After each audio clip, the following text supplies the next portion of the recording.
Hi, it's Kurt Thompson here. Welcome to my blog. And today we're going to be talking about teachers. And I'm not going to run the whole gamut of all the different kinds of music teachers that are out there. But what precipitated this particular blog is I had a student alert me to the fact this morning a university professor at a well-known university with a large music school had created a rant online about trustworthy teachers and online teachers being spurious at best, and kind of a rant, against those of us who teach and promote online. And so I thought I would address this because that individual is fighting a tremendously losing battle. Did you know that 51% or more of tenured university trumpet professors rarely play? What does rarely mean when I say rarely play? We were talking less than once a year. Let that sink in a moment. More than 51% of tenured university trumpet professors rarely play their horn in public. Of course, they might play in their trumpet studio while giving you a lesson, but it's come to my attention that is lessening as we speak. More and more tenured university trumpet professors, for whatever reason, I'm guessing it's laziness, but they're not even getting out their horns in a kid's trumpet lessons at the university level. So that brings us back to a point. Who do you trust, and what teacher would be the best for you? Think of it this way. Think of the university trumpet professor, of which that ilk I may become at some point. But I'm not going to be your typical tenured university professor that sits on his brains all day long and yaps with the mouth. That's the typical one, right? If you've been in college, you know what I'm talking about. They seem to have a lot to say, and there's not much in what they're saying. So no, if I actually become a college professor at some point, and that doesn't have to even be a U.S. school. I've actually been in talks with several different universities outside the U.S.-based system, mainly because there's not this requirement for a master's or a doctoral degree, even though I might still be pursuing that. But yes, over in Europe and Brazil, China is burgeoning. They're just going crazy for American pop music, jazz music. It's quite amazing what's happening out there. And so are their music schools.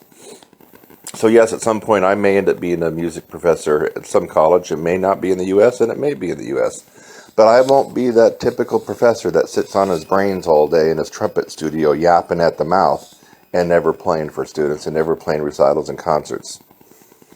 So that brings us back to the topic of this blog. The different kinds of teachers that are out there that you have a choice to study with. Think of this.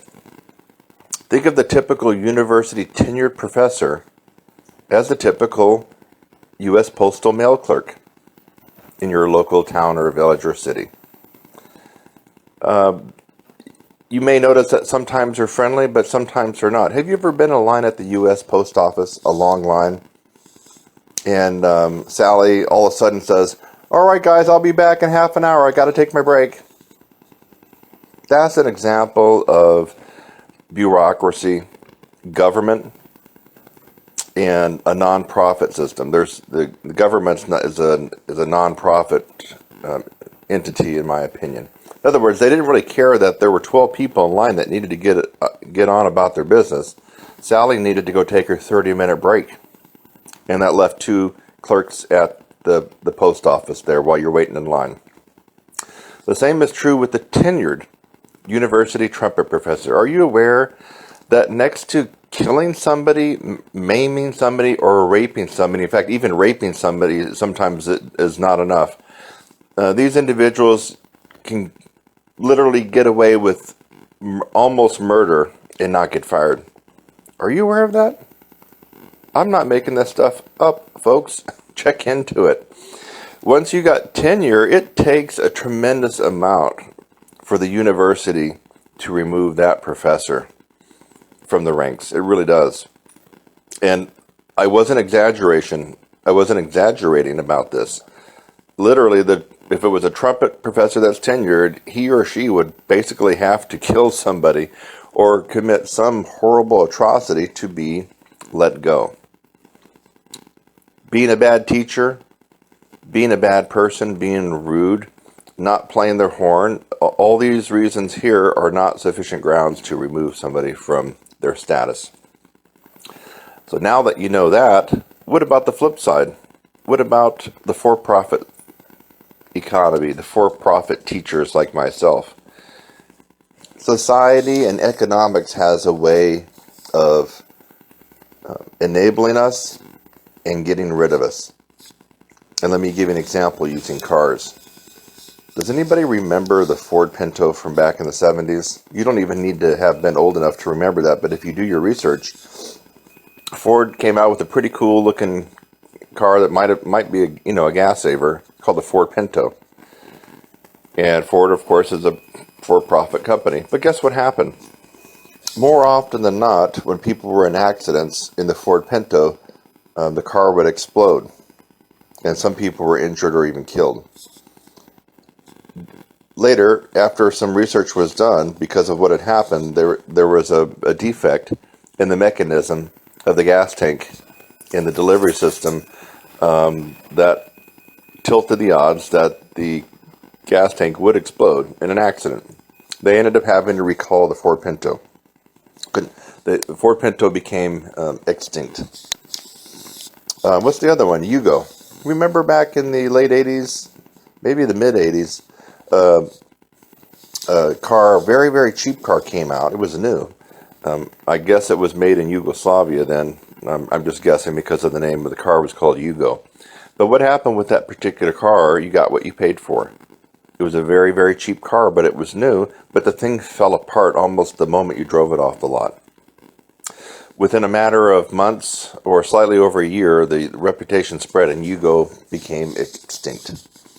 So what's the point of all this? That's in the economic for-profit sector. If you're doing a good job and you're providing value, a service, product, or an entity will remain around and actually even grow. If you're providing a bad service or a product that is defective, you or that product or service will become extinct.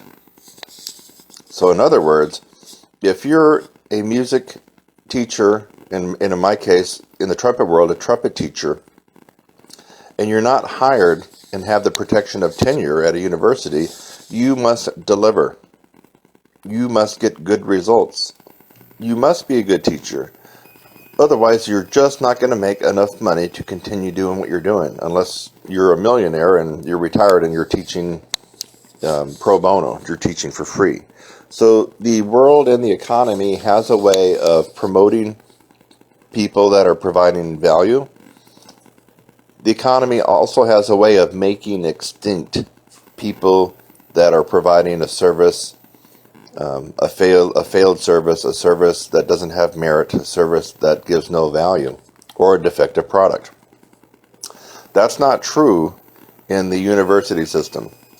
Once the professor becomes tenured, more often than not, they're providing a bad service, a bad product, a defective product, but yet, because they have the cushion, a protective bubble of the university, that these people will continue to provide poor instruction for their students. So think about what I said, but I don't want you to take my word for it. I want you to do your own due diligence and research. If you happen to live near a university or a couple universities, check out their music calendar. Find out who's the trumpet professor and make a note of how often they actually play. How often they actually get out in front of the public and perform. Whether it's classical or jazz or rock or big band, it doesn't really matter. And what you will soon find out, in fact, you can retrograde this. You can go back in time and look and see what was on the calendar. And you're going to find that I'm right. You're going to find that if you looked at 10 universities close to where you're at, even if you had to go to a neighboring state, you're going to find that at least half of those universities will have tenured trumpet professors that are not playing, or rarely playing, as I alluded in to the beginning of this blog. People like myself that teach for profit, in other words, we get paid by students to teach, we must play, we must teach, we must do our absolute best, and we must be getting good results, or the world and the economy will throw us away and make us extinct. In other words, nobody will take lessons. Nobody will buy our products or courses. Nobody will want to spend time with us, especially if they have to spend their money. Because if you're not good, you're not providing a good value for the student. So this is my blog, and this is the reality. And if you must know, most university professors are living in their own bubble on the college campus and the university campus, which happens to not be reality. Any student that's been in college long enough will already know what I'm saying when they feel that they're not in the real world. They're totally beholden to their professor to be able to get through courses and graduate, and the professor is acting like an ass, like they have no clue what's really going on. But the truth of the matter is they don't. They're in their protective university or college tenured bubble, and nothing can hurt them, nothing can make them lose their job, and there is no competition. They're completely protected and secure in that tenured position. The moral of the story is, more likely than not, you're going to find a high quality, awesome trumpet teacher online, or someone that's also a player teacher in your community. Someone that's, getting, a lot of the gigs, maybe playing in the orchestra. But that is a whole nother blog, because you got to remember, the trumpet players that have a who's list of who they've played with are almost always not the best trumpet players or teachers. Why? I've kind of alluded to this particular aspect in another video blog that's already on YouTube. But basically it's because they're good at elbow rubbing, back patting, schmoozing, brown nosing, all those kinds of good things, and they're a very likable person.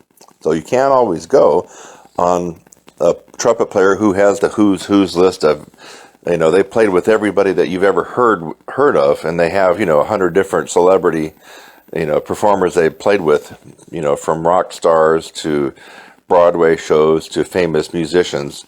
They're the who's who. When they start to have that many on their roster, I get suspect that they got the job because they were a very likable person. They had the connections, they had the referrals, and they had all the networking tactics, but not because they were the best teacher or the best musician.